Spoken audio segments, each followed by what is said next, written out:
Welcome back to the 2019 RRSN Region Kickoff Classic from Cubit Networks in LaPorte, Indiana, and we're glad to be joined by one of the real good guys and real friends of RRSN and the Indiana Football Digest, LaPorte Slicers head coach Jeremy Lowery. How does that sound? LaPorte Slicers head coach. That sounds pretty good.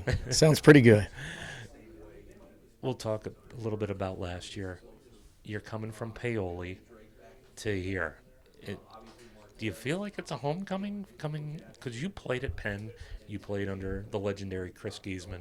Do you feel like it's a homecoming even though you're still, let's say, 45 minutes from your former stomping grounds at Penn? Well, it's been a special treat.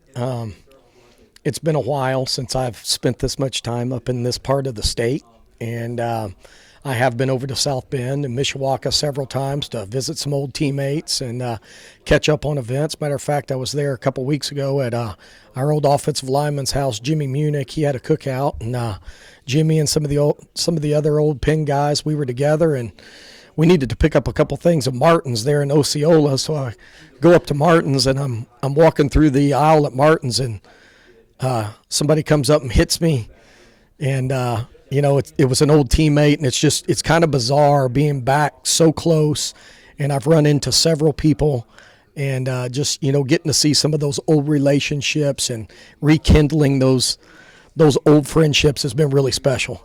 You had a great run down at Paoli. I believe you went 21-4 in your time there. What was so special about coaching the Rams every Friday night? Paoli's a special place, and it'll always have a very special place in my heart. And the kids there they were incredible.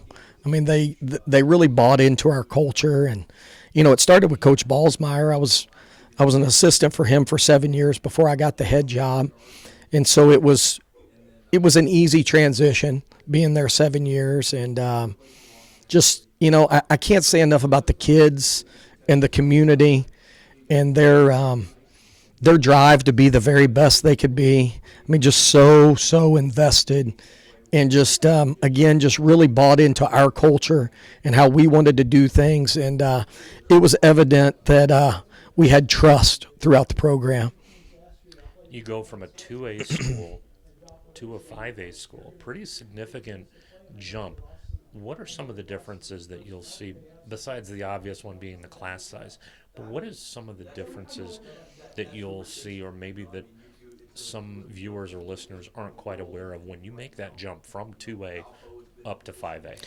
I believe it's the same game. I just think the game moves a little faster. Obviously you're dealing with a lot more kids, so daily management of how we run our practices and workouts and things like that. That's been a little bit of an adjustment, because you're just we had 60 kids at Paoli, which we thought was great for a 2A program, and now we're going to have over 100 here at LaPorte, and so yeah, you gotta be a little bit more organized, and you got to plan for higher numbers, and then when it comes to the game on the field, I think the big thing is it moves a little quicker. You're going to have a very interesting game week 2. And I think a lot of people in northern Indiana have that game circled when the LaPorte Slicers make that journey east and go take on Corey Oman at TCU Freed Field to take on the Kingsmen. What kind of emotions do you expect to face, you as a coach, but also how do you kind of keep those emotions for your players under wraps, because they're going to come out and want to play their absolute best game, knowing that you're going home to play the Kingsmen?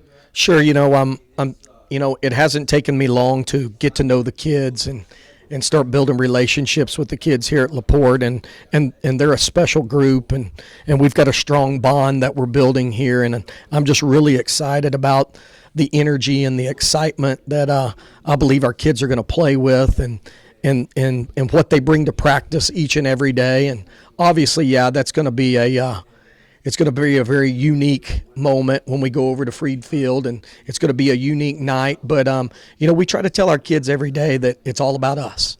We really don't want to put a whole lot of of stalking our opponent. We want to do what we do very well, and I think it's very important to keep that in mind, especially early on in our season. I mean, we're going to play some really good opponents and really be tested early in the season.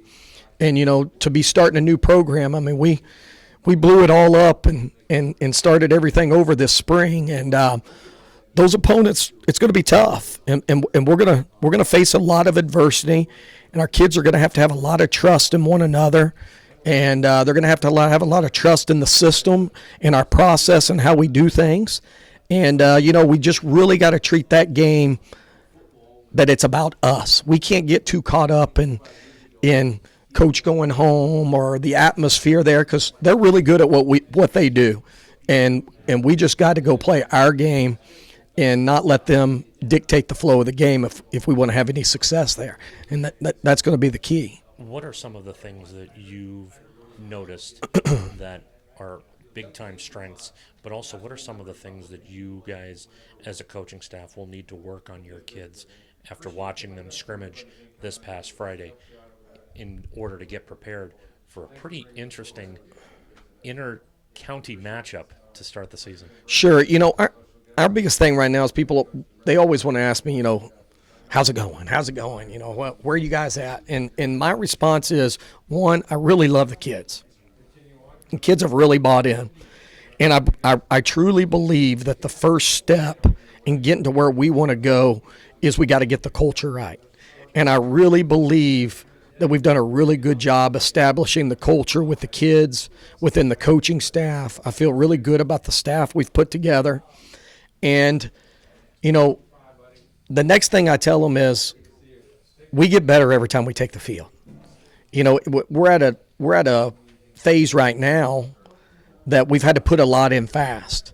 So it is encouraging each night I go home, because literally every time we take the field, we get better. We're just at that point right now. We can't play enough football right now. You guys play in one of the top 3 conferences in the entire state, in the Duneland Athletic Conference. It's a physical conference. What will it take for you guys to have a successful year in that conference, especially with those non-conference games to kick off the season? We got to be fundamentally sound. At the end of the day, the game comes down to blocking, tackling, and taking care of the football. We got to be very sound there, and then we just got to, we got to play with extreme energy and excitement. While we may be a little bit behind in where we're at as far as what we've implemented, being year one versus some of these teams that have years and years and years of coaching experience. So when we hit some of these obstacles and we hit some of some of this adversity along the way, we really got to be able to fall back on that, just our love for the game, the energy, the excitement, our belief in one another. And, I don't think we're going to get anywhere we want to go if we don't build trust. And I'm really pleased with where our kids are in that. I look at our kids and they look like they're having fun, and that makes me happy. And we're just going to take this thing one game at a time. We're adding a little each day, but it's kind of like one of those deals. It's you get to a level, you feel pretty good about it, then you add something else, and we kind of get back in the washing machine effect again, a little bit of information overload. So we're just having to take small doses at a time, but we're confident. We're confident we're going to get there. I tell the kids every day, we're going to be great. We're going to do great things. I wish I could tell them exactly when it's going to happen, but the bottom line is I don't know when it's going to happen. I just know it's going to happen. Jeremy, best of luck to you and the Slicers all season long. Thank you.